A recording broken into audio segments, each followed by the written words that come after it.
Hi, I'm Kimmy with On William Street, and we are here to help you become a more confident quilter. One of the ways that we're doing that this year is we are working on a free online Quilting Bee skill builder. So every month we have a project, a block with a new skill that we are working on learning or getting better at. So this month we are working on Y seams.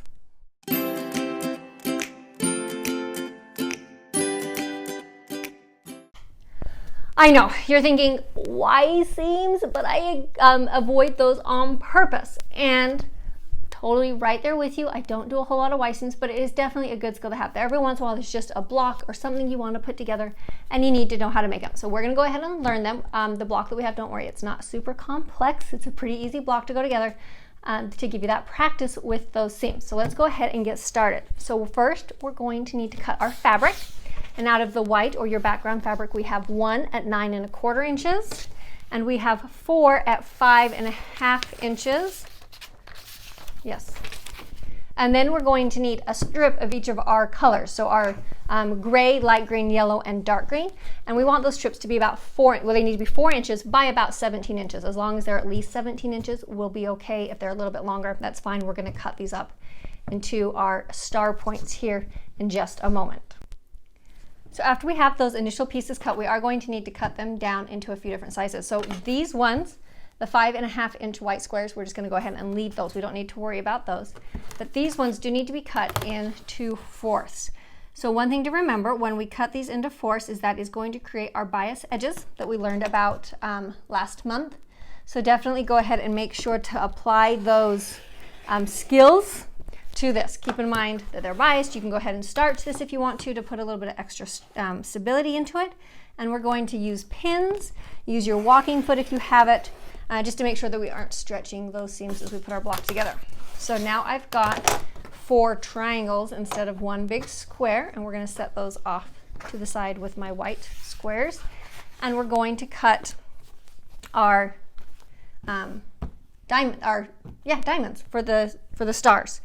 So for this one, we're going to be cutting on some 45-degree angles. So the first thing we want to do is we're going to mark in on our block, and from the edge, we just need to mark in 6 3/8 inch. Again, I'm just using an air erase marking pen for this. But you can really use anything. A pencil would work, a fabric marker, anything that you like to use to mark. It's not going to really show up anywhere. It will be in the seam if there is a little tiny bit of a mark, so don't stress too much over what you're marking it with. Just keep this mark small, and it won't matter. Then I'm going to go ahead and move it over, and from that mark, I'm going to do another, it's right on it, another 6 3/8. So we're going to have 2 marks, 6 3/8 inches from the bottom left-hand corner. And now that is important to remember because we want to make sure that these are getting cut on the right angle. From there, there's 2 ways we can do this. You can either use the 45 on your cutting mat, on your ruler, or else if you have a 45-degree angle on your cutting mat, you could definitely line it up. I could line this up right along those edges, and I could use that 45-degree line there. I would just go ahead and lay my, ruler over that line and just trim it. And you want to just cut it directly from that corner.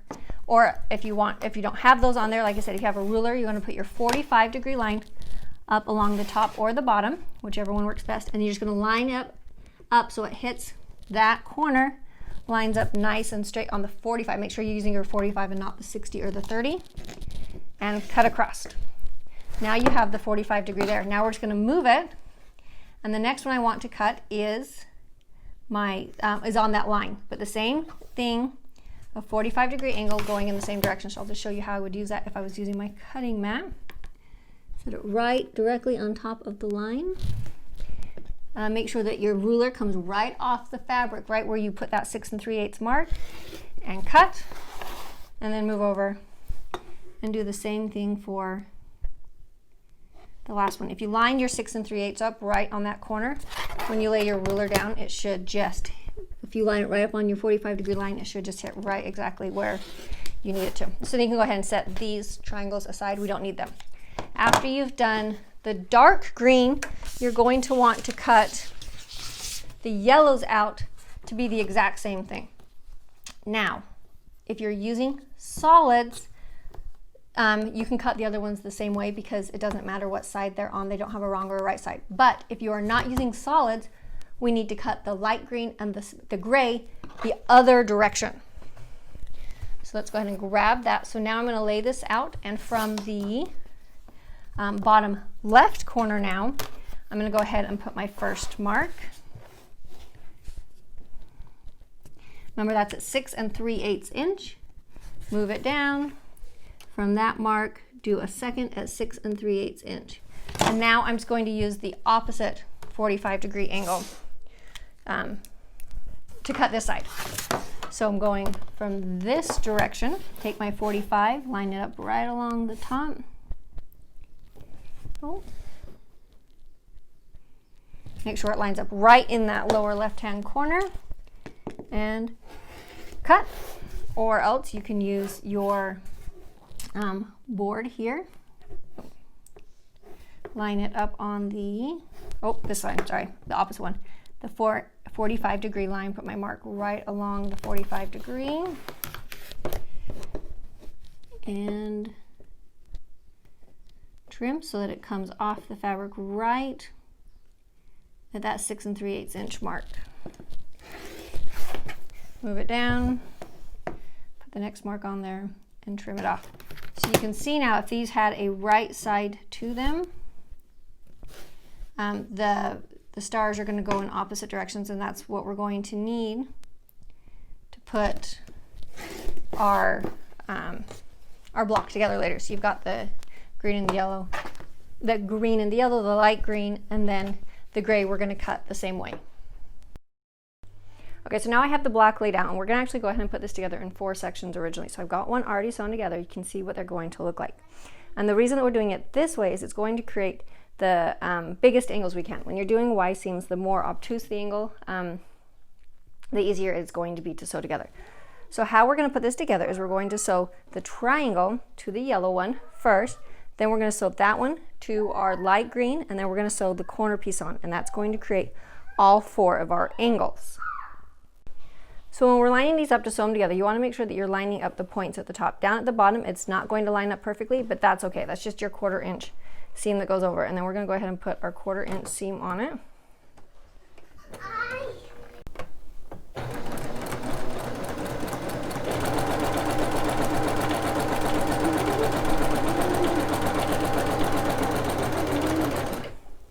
Now I'm going to go ahead and press this open, and I'm just going to go ahead and press the seam flat to one side or the other. Now at this point, however way that you ironed it is going to play into where the seam that you're going to start on. You're going to want to start on the seam that you pressed it away from. So on this one, because I pressed the white flat, I want to start sewing on the white side. And what that's going to do is that's going to help it to lay flat later on. So what you're doing here is I'm just going to again line it up in the corner, and you should have this should line up to where if you were to put about 1/4 inch in from those sides, it's going to line up right there. If you aren't quite sure if it's lining up, you can actually go ahead and grab a ruler and just draw your 1/4 inch seam on that corner. And I'm just using a heat erase pen, so it's going to go away when I'm done. So put a little mark there and a little mark there, and then you can see where those 2 lines cross. That's going to be your seam, and that's where you're going to want to hit right on this block here. So line it up. And like I said, the pieces should line up so that that little mark is hitting right on the seam line. And then we're going to stitch that 1/4 inch. Feel free to pin this if you want to make sure that things stay right where they're supposed to be, if you're more comfortable using pins.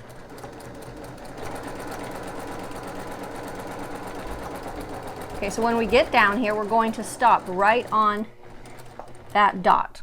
That's where we want to stop so that we can pivot it. Now go ahead and make sure your needle is down before you lift up your foot, and then we're just going to pivot the whole piece so that we can then lay it flat again. By leaving that needle in place there, it's going to make sure that everything pivots in the right direction. And then go ahead and sew down the other side.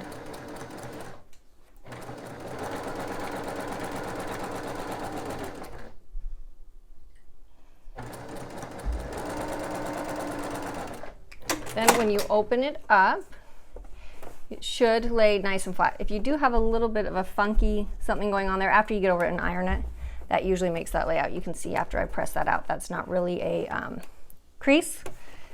It was able to press out with the ironing. So we're going to go ahead and iron this really flat. I'm going to go ahead and iron in the white flat so that it will lay nice for the rest of the piecing. Then the last thing we need to do for this block is to just go ahead and sew on, or this section, sew on the corner block. And this is just a regular seam, so nothing fancy to worry about here.